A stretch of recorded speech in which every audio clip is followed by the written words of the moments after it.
up, tribe?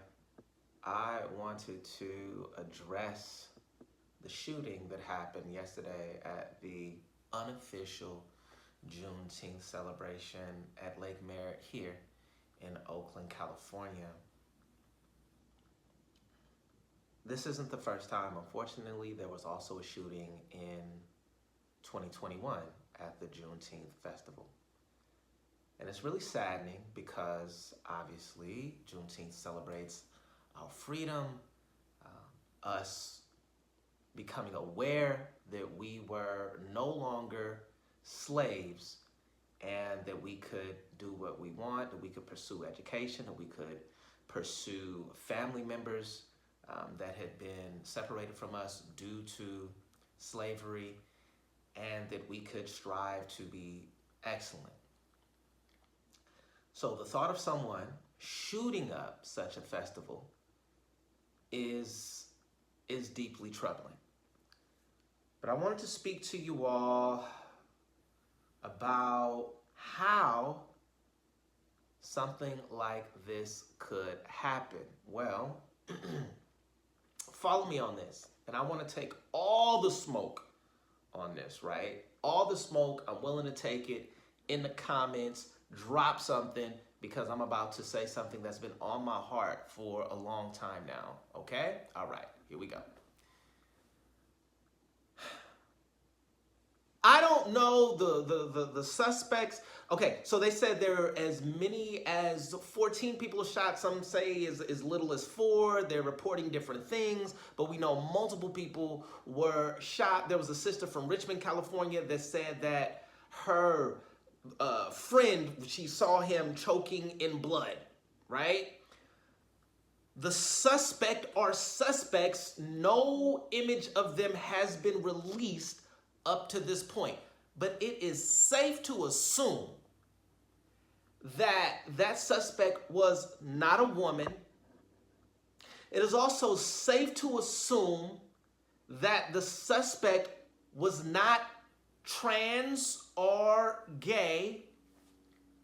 It is safe to assume that the suspect or suspects is a straight black man.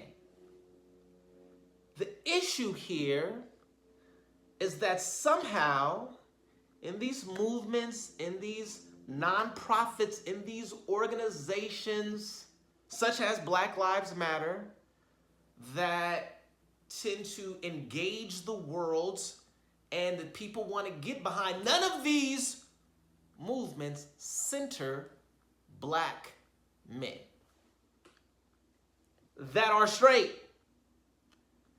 And that is at the core of all of the major issues. We are at the core of all of the major issues that plague our community and our society at large, right? So we're talking about homelessness. A disproportionate amount of homeless people on the streets are black men, even in cities like Seattle, where black men are the minority.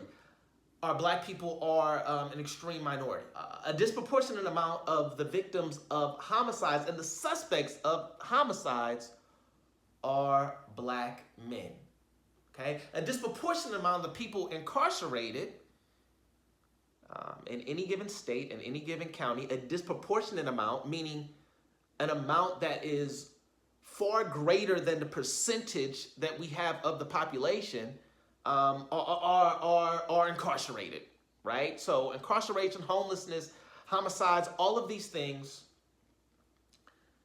plague the black man. Single parent households, that is an issue that plagues the black man. Yet we had a whole global movement that not only was not centered on the black man, but I will argue, and I'm taking all the smoke here, I will argue totally displaced the black man in a movement that was based on his dead body, right? People like George Floyd, unarmed black men being killed.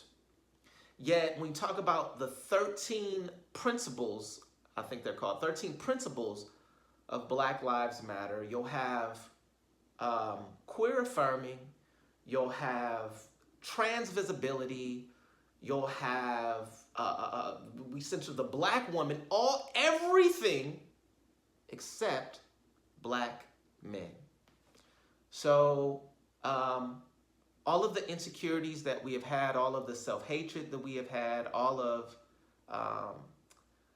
the feelings of being inadequate, the psychosis that we have, the trauma that we have has not been addressed. And it is a negative reflection on our whole entire culture.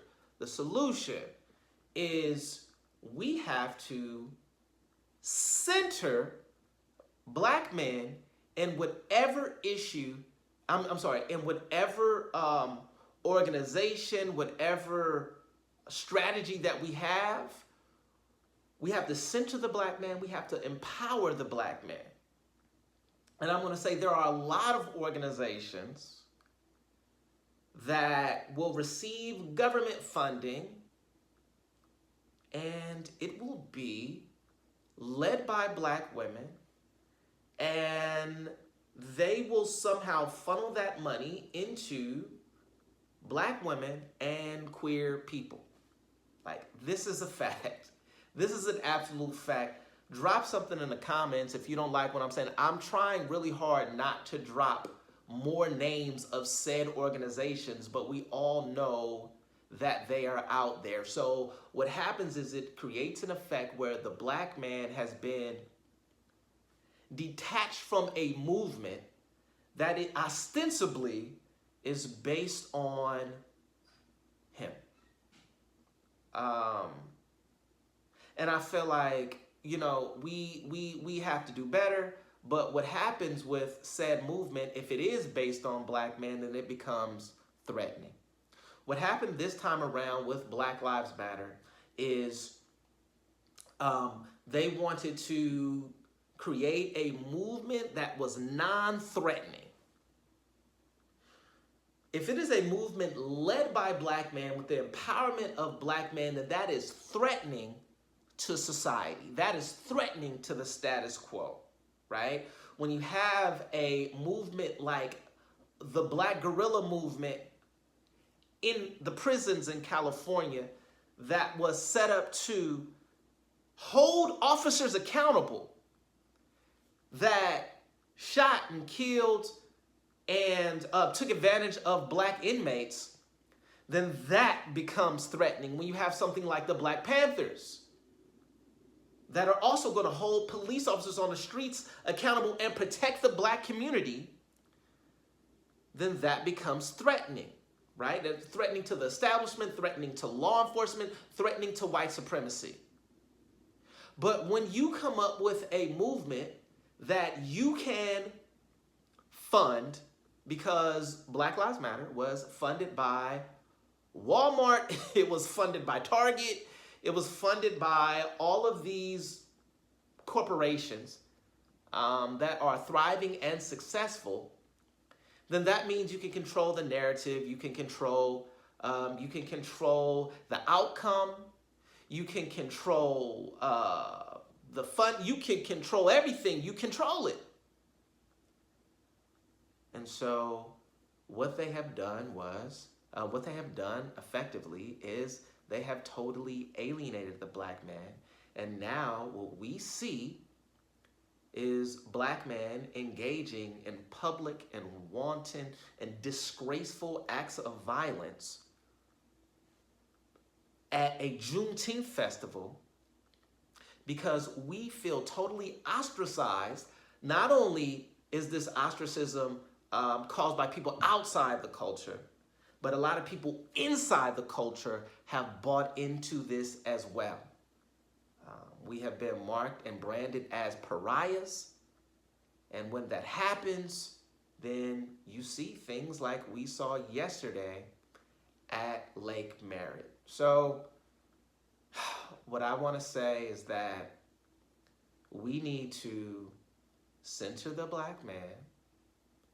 In the family, we need to center black men in the struggle, and we need to embrace and encourage Black male leadership, because that's the only way we can prevent things like this from happening. Now, subscribe to the tribe. Go ahead, subscribe to the tribe, please. But also, I want all the smoke. So drop something in the comments if you disagree. Follow me. Like this video. Peace, tribe.